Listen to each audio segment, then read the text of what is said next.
Tahun 2020, Gereja Persekutuan Orang Kudus memiliki tugas dan panggilan untuk melakukan pengarahan yang benar kepada orang-orang percaya dan sesuai dengan ajaran Alkitab.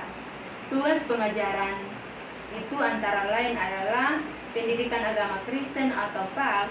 Gereja terkait dengan tugas tersebut harus dilakukan terus-menerus agar menjawab kebutuhan orang percaya. Agar relevan, gereja perlu melakukan perkembangan mengingat adanya pengaruh perkembangan zaman yang masuk ke dalam gereja. Selain itu, adanya perubahan perkembangan zaman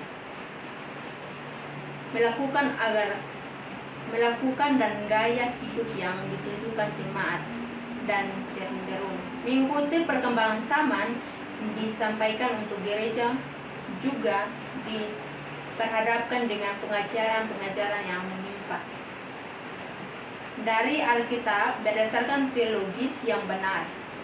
Dalam upaya melakukan pengembangan PAK, gereja perlu para alat karyanya untuk memahami dan membutuhkan teologi sebagai landasan pengembangan PAK Alkitab. Gereja akan membutuhkan dan menjadikan gereja produk yang menghasilkan jemaat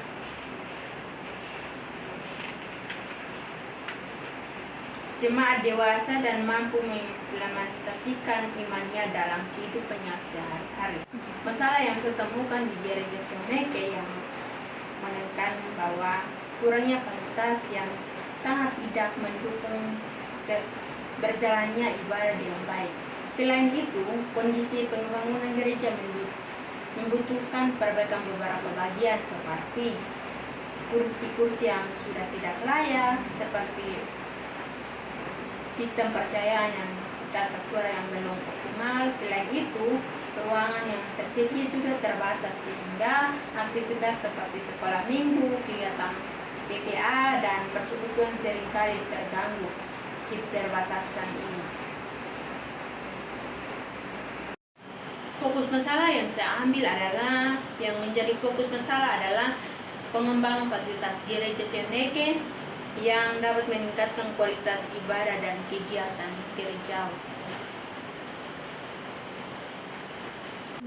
Rumusan masalah yang saya ambil adalah bagian kondisi fasilitas gereja di gereja Soneke saat ini dalam mendukung kegiatan ibadah dan pelayanan gerejawi.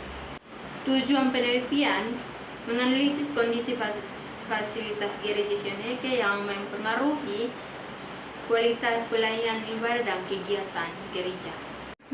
Manfaat penelitian. Di sini ada dua manfaat penelitian, yaitu manfaat akademis dan manfaat praktis. Yang pertama, manfaat akademis.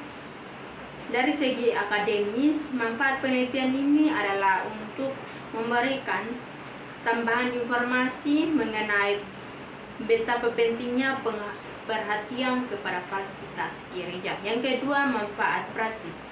Dengan adanya penelitian tentang pengembangan fasilitas gereja, dapat dibentuk gereja yang ada di Indonesia, di Nusa Tenggara Timur untuk mendapatkan perhatian fasilitas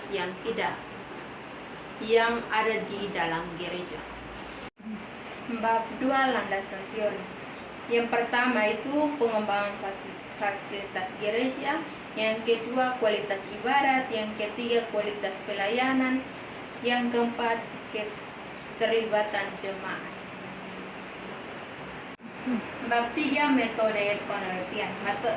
Metode penelitian ada 5, yaitu yang pertama pendekatan dan jenis penelitian, yang kedua subjek penelitian, yang ketiga teknik dan pengumpulan data, yang keempat tempat dan waktu penelitian, yang kelima analisis dan pengumpulan data. Yang pertama, pendekatan dan jenis penelitian. Pendekatan dan jenis penelitian yang digunakan adalah penelitian kualitatif, yaitu penelitian yang digunakan untuk menyelidiki dan menemukan gambaran dan penjelasan kualitatif atau keistimewaan dari pengaruh sosial yang tidak dapat dijelaskan, diukur, digambarkan oleh melalui pendekatan kualitatif. Menurut Sugiono 2010. Yang kedua, subjek penelitian. Subjek penelitian di sini saya ambil 3 subjek, yaitu yang pertama penggunaan gereja atau jemaat, jumlah orang yang akan diambil sebagai 5 orang, dan pimpinan gereja atau pendeta, majelis pendeta 1 orang, 3 majelis, dan 2 pengurus sehingga totalnya menjadi 5. Yang ketiga, teknik pengumpulan data. Teknik pengumpulan data di sini saya ambil 2, yaitu teknik pengumpulan data wawancara dan observasi. Wawancara yang dilakukan kepada pemimpin gereja, majelis, pengurus, dan jemaat. Yang kedua, observasi. Penelitian ini dilakukan observasi melalui terhadap kegiatan ibadah atau di suatu tempat pengumpulan jemaat dan berkumpulnya jemaat. Yang ketiga, tempat dan waktu penelitian. Tempat penelitian di Gereja Sion Neke yang terletak di Kabupaten Timur Tengah Selatan, Nusa Tenggara Timur.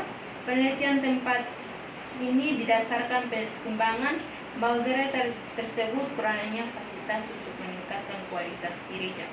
Waktu penelitian akan dilaksanakan sehabis seminar proposal. Yang kelima, analisis pengumpulan data. Langkah-langkah penelitian dan menganalisis data, yaitu yang pertama, pengumpulan data. Pengumpulan data ini dilakukan melalui metode wawancara, observasi, atau dokumentasi, dan kemudian data yang diperoleh berupa sineres dan dokumen. Yang kedua, reduksi data. Reduksi data adalah proses melibatkan seleksi, performasi, dan penyernaan dan transformasi dan meta dalam bentuk yang lebih terorganisasi.